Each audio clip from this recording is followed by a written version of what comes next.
ontem eu estava num evento de cobrança e eu vi ali o Luciano Ribeiro, né, que é superintendente do Itaú, de pessoa física, né, da carteira de pessoa física, e ele falando, né, gente, a jornada do cliente, ela não acaba ali no momento que ele está inadimplente, né?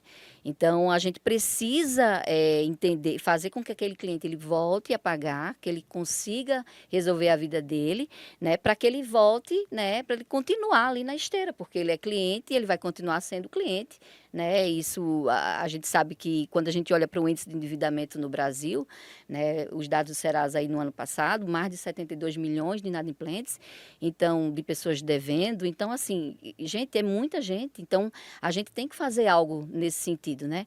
E aí, quando a gente pensou, né, quando a gente trouxe aí a neurociência aplicada à recuperação de crédito, e aí é quando surge o método, né, a neurocobrança, é exatamente a forma que a gente começou a pensar, poxa, como é que eu abordo esse cliente, como é que eu mexo nesse comportamento, né? Porque há aquela, né, quando você fala de ruptura, né, ali de, poxa vida, tá inadimplente, então, né, como é que eu faço para acessar esse cliente que não quer ser cobrado? Que ninguém, a gente sabe que ninguém gosta de ser cobrado, né? Sim. A gente nem gosta de cobrar, né? É natural da gente, e a gente também não gosta de ser cobrado. Então, a gente começou a pensar como que a gente pode acessar esse cliente, como é que eu faço para gerar um comportamento diferente nele, para que ele possa ouvir o que eu tenho para dizer do outro lado, né? Para que a gente possa realmente criar um vínculo, acessar emoções, né? A gente chegar ali e de forma empática, né? Com muita empatia, levando empatia, que é a palavra realmente, é a gente entender que por trás de um boleto existe uma pessoa, existe um cliente, existe uma história, né? Então, o Luciano falando ontem, poxa vida, a pessoa quando pegou ali aquele crédito, ele tem um sonho, né? Ele tinha algo para fazer, ele tinha uma faculdade de um filho, ele tinha uma casa própria, ele tinha, sei lá, um carro, uma formatura, enfim, ele tem, né? Existem sonhos, né? Então, assim, e a gente tem que entender isso daí, né?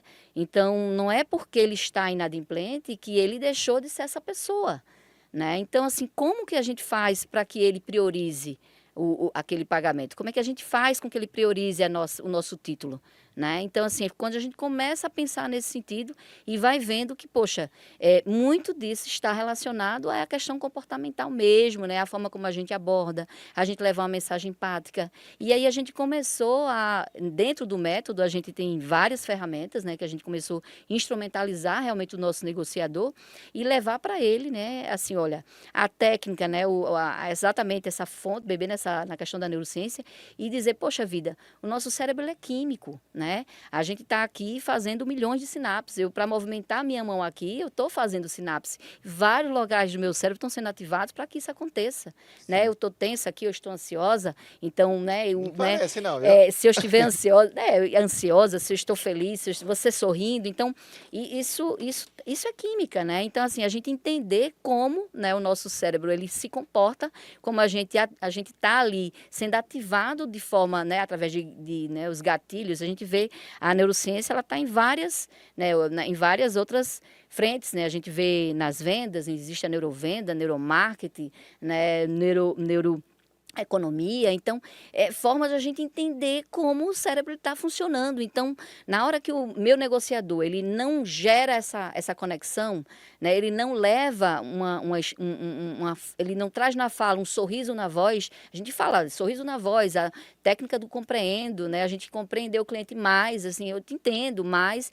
está ali para ajudar, né, disponível para poder levar uma solução, perguntas que a gente fala, as perguntas poderosas que a gente treinou o nosso pessoal. Então, levar para eles essa mensagem, dizer, poxa, o quanto você deve estar aí, né, preocupado, sem dormir, né, por conta dessa dívida, em virtude dessa tua situação. Mas isso é passageiro. Então, a gente entender que a forma como a gente fala com o cliente, a forma como a gente leva essa mensagem para ele, isso faz diferença.